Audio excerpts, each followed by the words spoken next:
నిర్మించారు.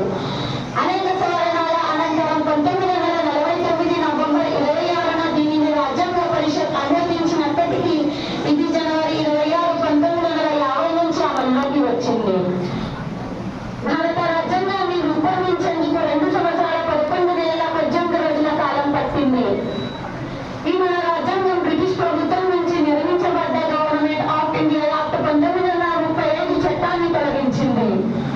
ఆ విధంగా 1950 జనవరి 26న భారత ప్రజలందరూ సంపూర్ణ స్వేచ్ఛ సమాన హక్కుల్లోకి పెద్ద న్యాయాన్ని పూర్తి స్థాయిలో ఒక హక్కుగా పొందడం జరిగింది.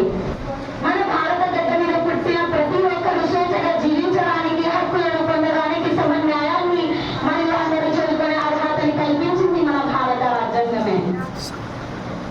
1947 ఆగస్టు 15వ తేదీన మన దేశానికి ఎందరో మహానుభావుల కష్టానికి మనకు సంపూర్ణ స్వేచ్ఛ సమాన హక్కులు అర్హతలు లభించింది మాత్రం 1950 జనవరి 26నే.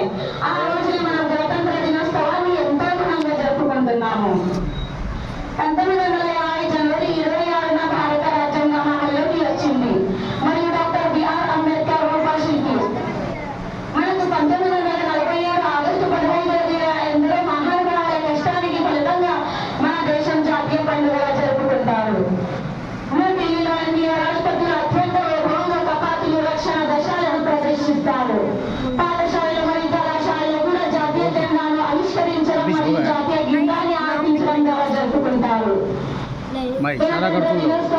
స్వాతంత్ర దినోత్సవం భారతదేశం యొక్క సరైన స్ఫూర్తిని సూచిస్తుంది.